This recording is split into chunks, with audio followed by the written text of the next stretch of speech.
center of every discussion. Learn how it affects your development. Labby Tale with Dr. Martha J. every Sunday at 5:30 p.m.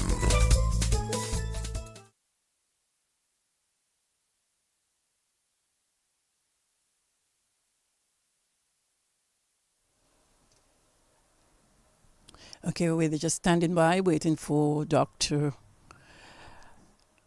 Martha. Are you there?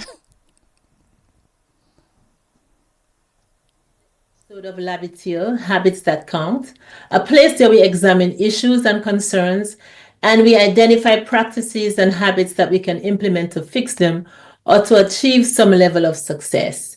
And I am your host, Dr. Martha J. And today, Labitil is brought to you via kind compliments of Budding Writers Academy. Budding Writers, what we concern ourselves with, we take care of professional development. We particularly with parochial schools, small schools, private schools. If you are interested in someone to take care of your professional development services, we can help you. We can also help with program implementation and also with your improvement of writing. And anybody else who wants to call, feel free to. We are coming to you live via DBS Radio. We are streaming live on the internet as well as on Facebook and YouTube. And whether you're listening locally in Dominica or in the Caribbean, in the diaspora or in the Caribbean, we want to say to you, welcome. If you want to call locally from Dominica, the number to call is 448-3284 or 1-800-327.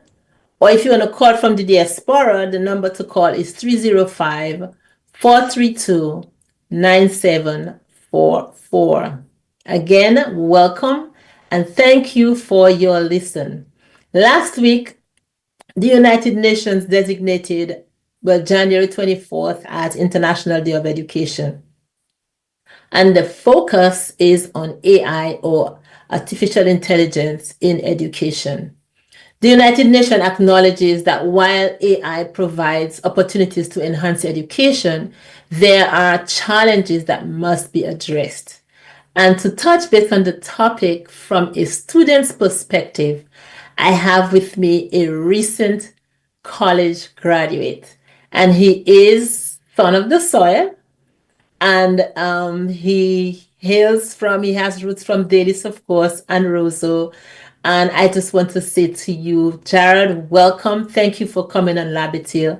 And I would like you to introduce yourself to our listening audience. Thank you. Thank you. My name is Jarhud Henry, and I am from originally, was born in Roseau. I grew up in, the very early years, I was in Dallas growing up to up until about 3 or 4 years old. But then I immigrated with my mother to the United States, and I was raised in Virginia Beach, Virginia. I recently had graduated from Old Dominion University in Norfolk, Virginia, and it's a 4-year school. So I had my major was basically based on English with a focus on journalism, and that's my educational background for the most part. Awesome. Thank you so much. And I'm glad you said English and journalism. AI is such a big thing, and we're going to talk about it in that perspective. I like to give definitions before I begin. So I want to say that artificial intelligence, as we think of it for this program, we're looking at where is the intelligence where machines simulate humans or pretend to be humans. They're programmed to think, learn, and make decisions. They're programmed to recognize patterns, understand language, problem solve. But today we're not talking about how AI works. We're talking about the impact of AI in society in general. We're going to look at the opportunities as well as the challenges. So Jared, I want to begin. You are a recent college graduate, and we recognize the value of AI in education. So I wanted to ask you as a student, how beneficial is AI to a student? I think AI can be very beneficial to a student. It's mainly based on how they use it. They can use it to be beneficial to them, or they can use it to hinder the process. if they're simply using AI just to kind of speed through the process and not do their own research whatsoever, then it could be somewhat of a hindrance to their own personal learning. But AI itself is very beneficial in many ways. There's many ways you can implement your AI, whether you're using it for like research or, to manage your time. Maybe it's, do things like that. But AI can open up a lot of different avenues for students to use it, especially for those who are really young, like, grade school age and up until college age. This can be used for many different reasons, whether it be creative or research based. Awesome. I like what you said, creative or research based. So, based on what you Mhm. just said, what would you say to instructors? And I'm a college instructor myself, and I know, your parent is as well.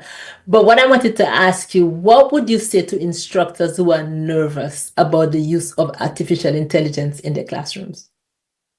I think what they should do is they should be very open with their students about AI and how it should be properly used and not.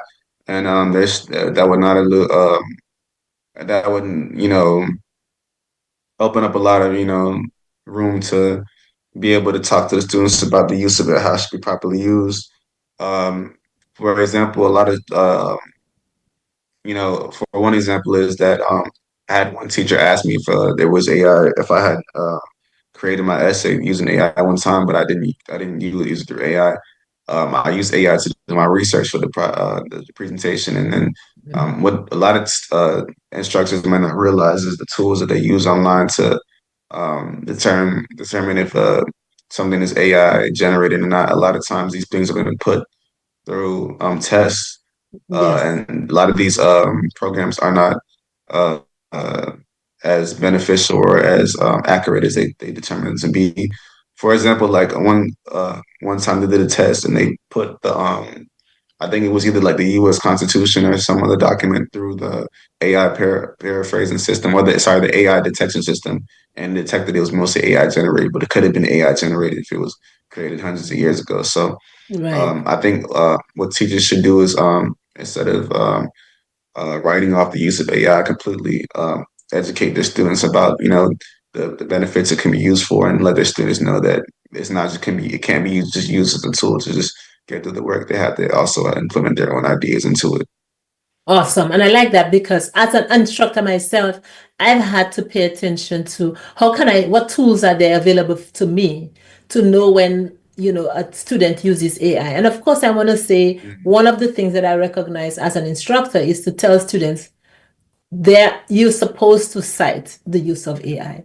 So if you go ahead and say to me that you utilize AI to create. And the one thing you can expound on that is that a lot of times when we think of AI, we think of AI as just a tool that's there to create for you.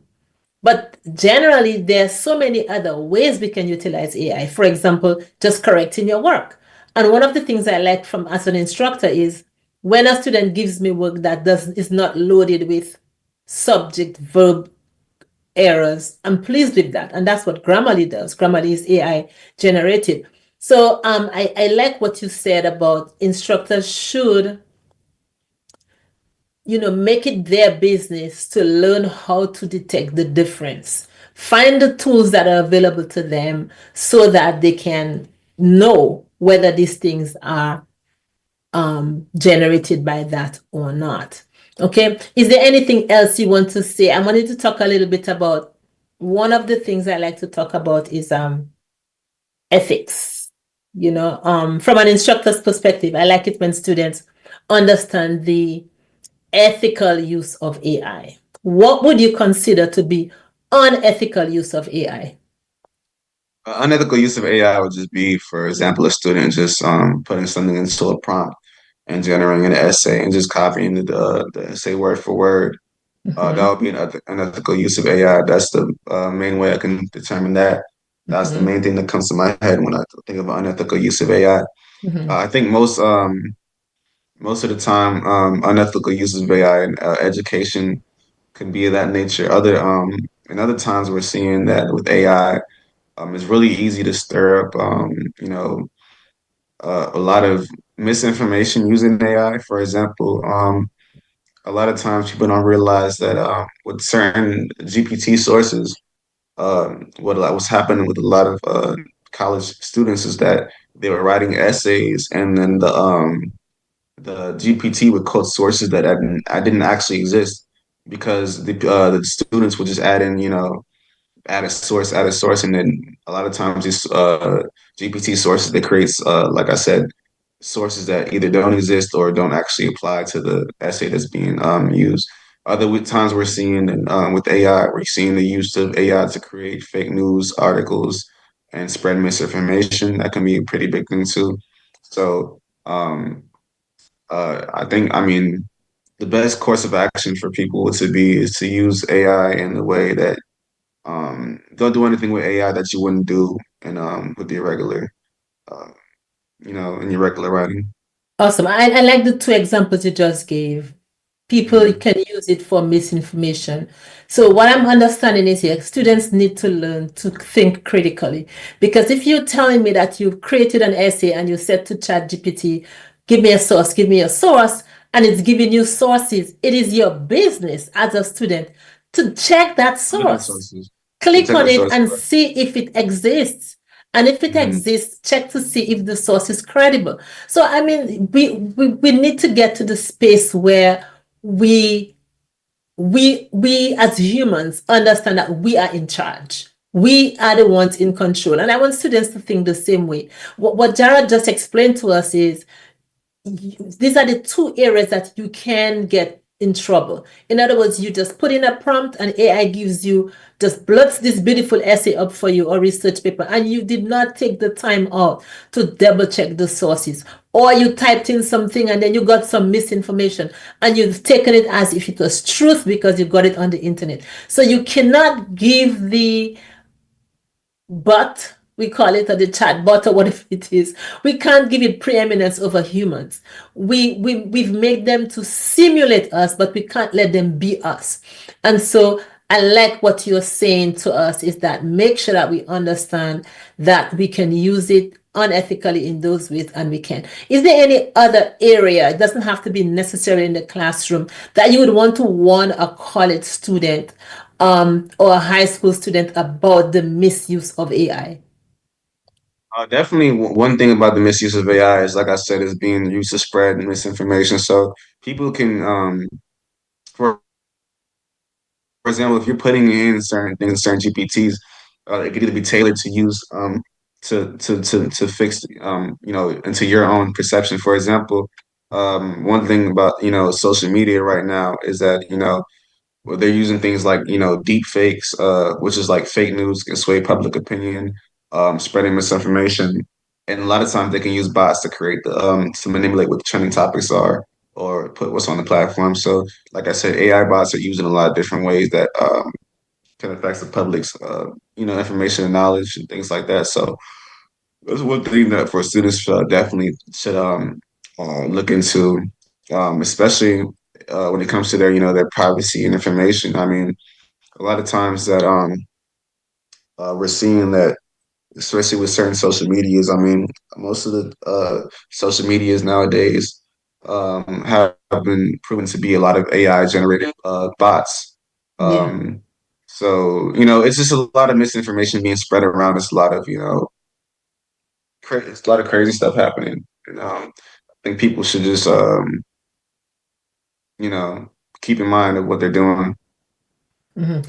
Good. And I know from a young person's perspective, I know that the social life, for example, and we have, maybe you can just shed a little light on that, because I know we have had instances in the news where young people, they go ahead and they create, as you just said, deep fakes, but not just news, but actually a person. They'll go as far as faking a person's image and putting stuff out there. Tell us a little more about that, because I know, of course, So, that's in your field. one example that's actually, I'm glad you brought that up. One example that I was thinking about in my head was that, I think it was it had to have been last year. It was a big controversy because it was an AI generated image of Taylor Swift, Hmm. the singer, from Hmm. the pop singer Taylor Swift.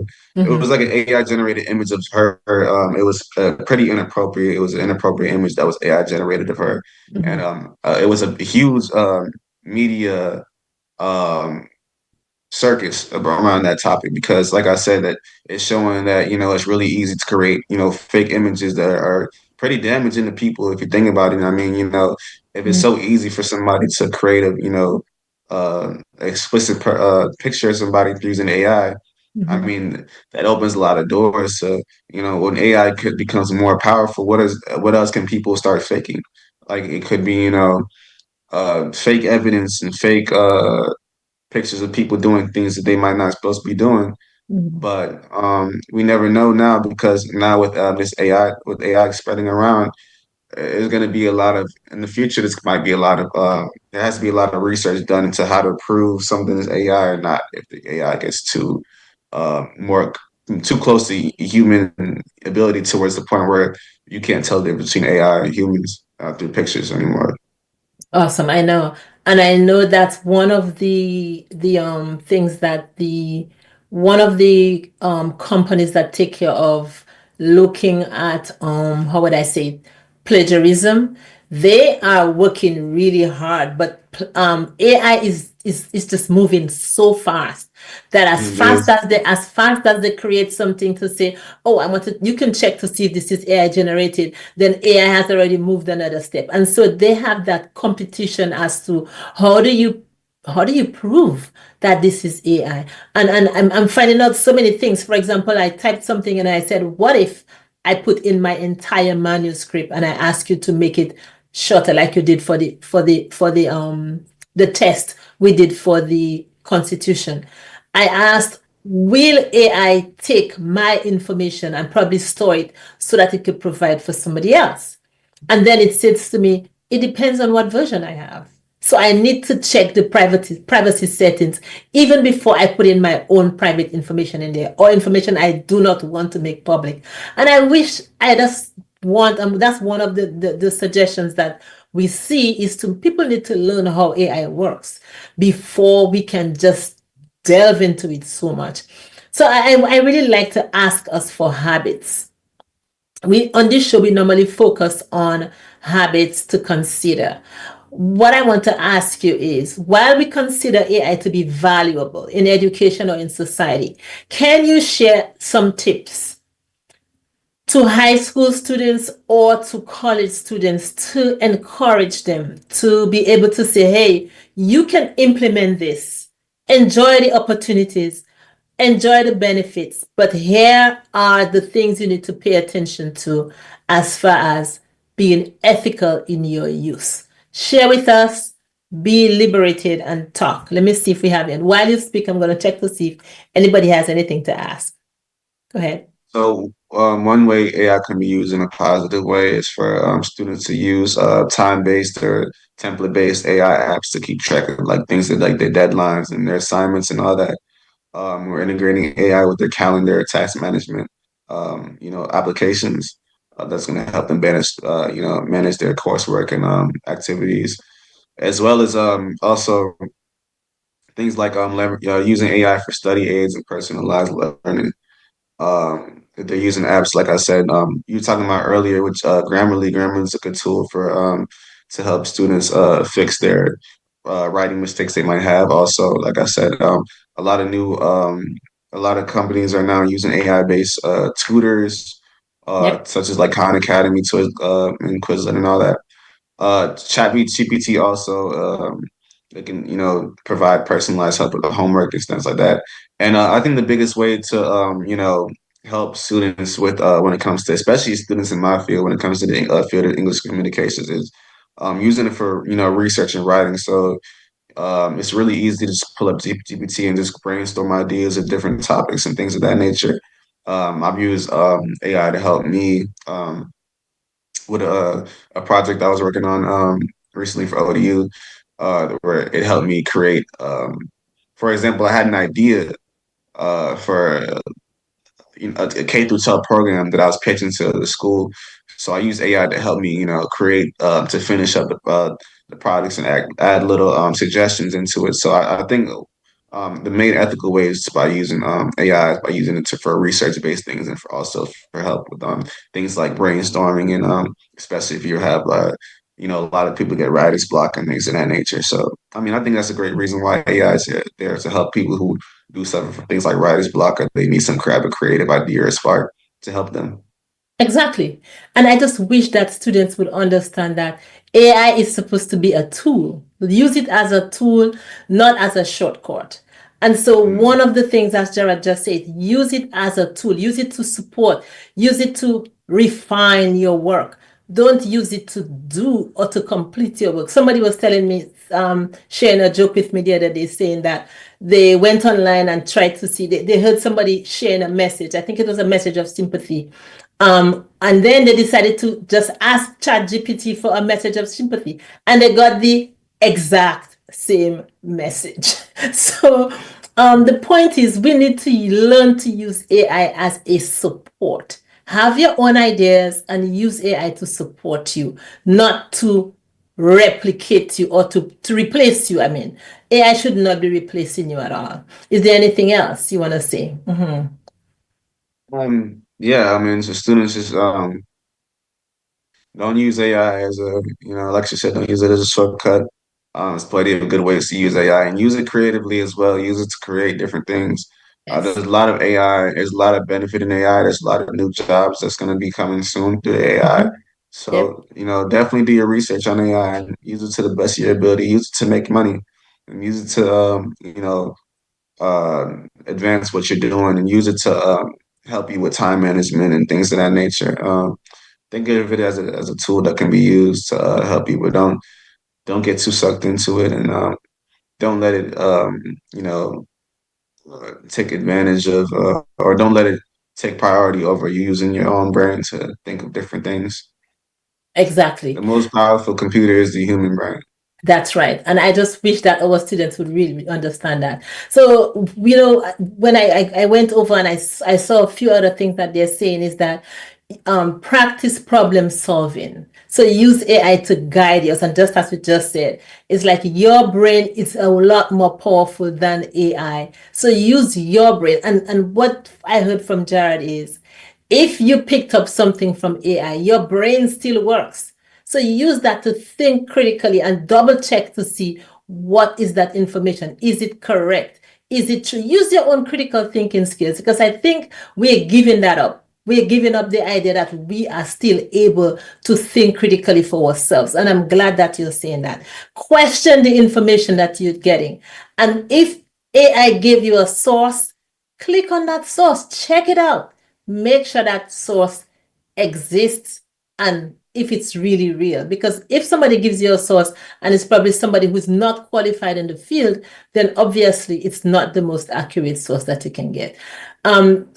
I know, how do you feel, Jared, about, I know that that is a challenge that we didn't really talk about, but I can just tell me how you feel about that.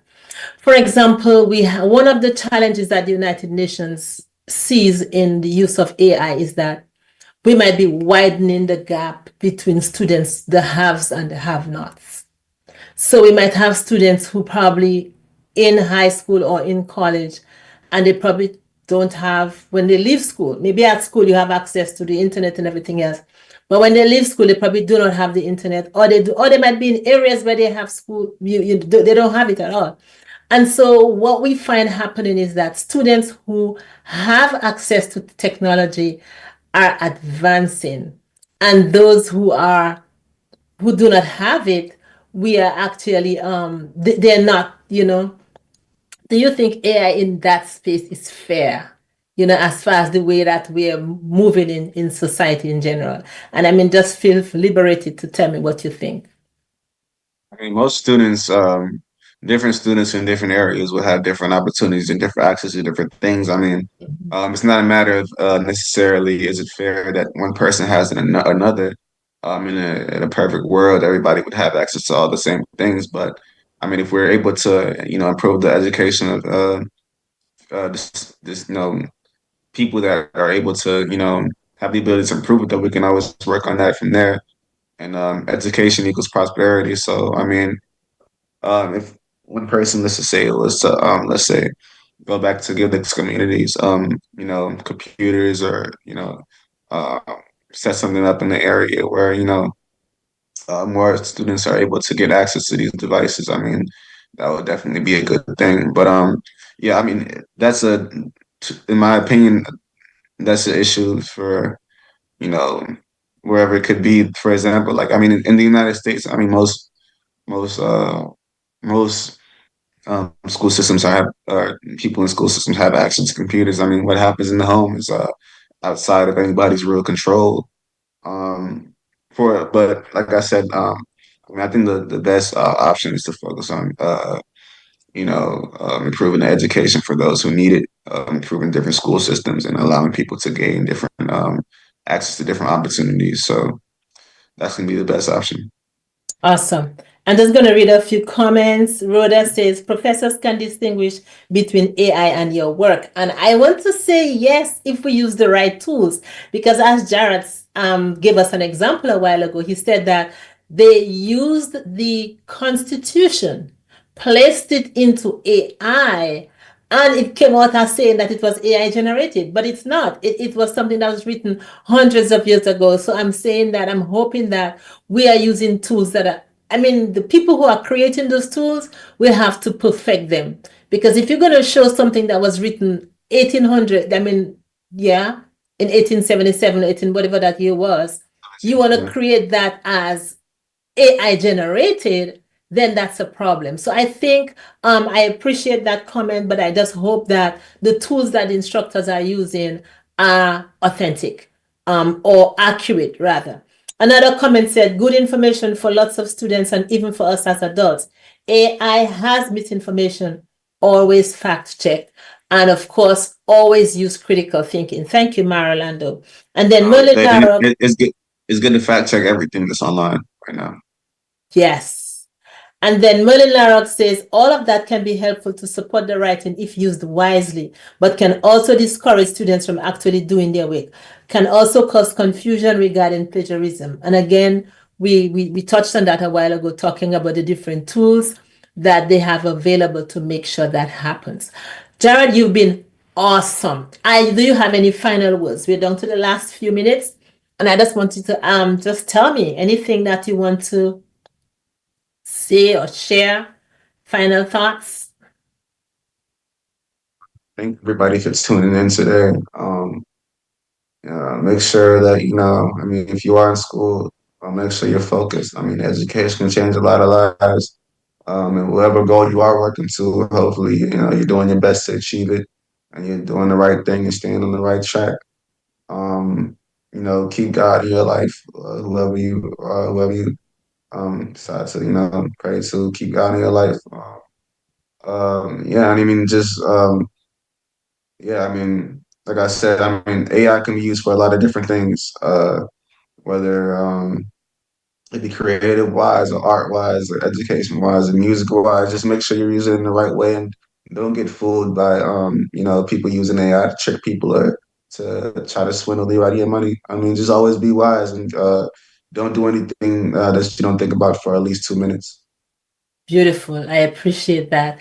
And I just want to say again, for those of you who are young or anybody, for even those of you in business, you might be tempted to just use it and just run with what you see. Take your time, make sure you sort it out. Use AI as an aid, not as a shortcut. Avoid oversharing.